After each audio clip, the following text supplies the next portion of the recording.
Okay, so for this, I'm going to be talking about love versus fear, which another way to word it or another way to think of it could be light versus heavy. I use the concept of love versus fear when I'm making decisions, when I'm wanting to choose from a place of love and not a place of fear.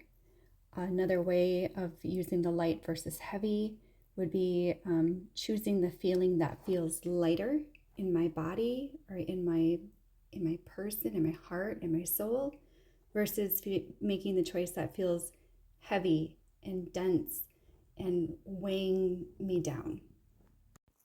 Additionally, the word light also means information. Information is transmitted through light. It's a whole concept that you can look up, but just another way that we can use the word light and think of light.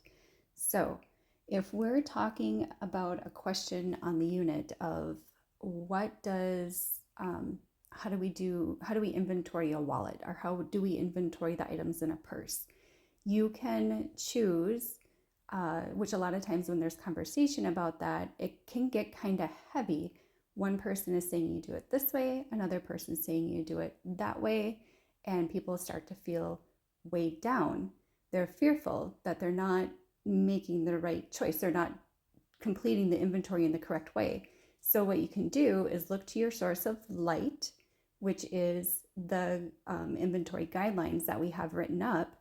You look to that source of light for the answer. When you have information that tells you what to do, how to do it, that gives you guidelines and structures, you naturally feel lighter. You have a source of reference or a source of truth to look to. A super great way to use love versus fear or light versus heavy is when it comes to gossip on the unit. When you hear others gossiping about a coworker, it usually doesn't feel good.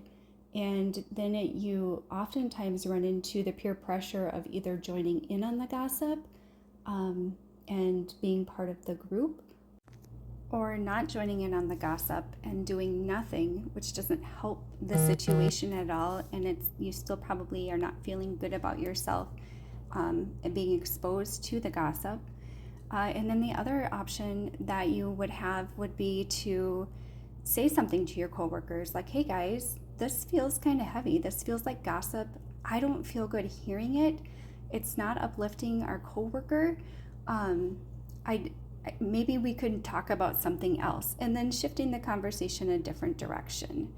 Um, it can take a lot of courage to do that, but I would strongly encourage you to find the courage, and then in the end, you are role modeling the love and the light for others to do the same, and our team will only grow and benefit from that.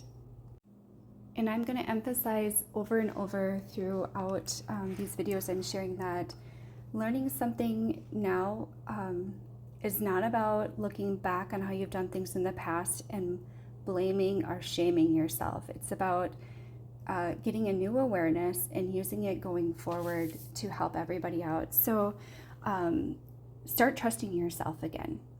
Do check-ins with yourself. Ask yourself, how am I feeling in my body right now? Is this a feeling that I want to keep having, or is this something that I'm recognizing does not feel comfortable and I can choose differently?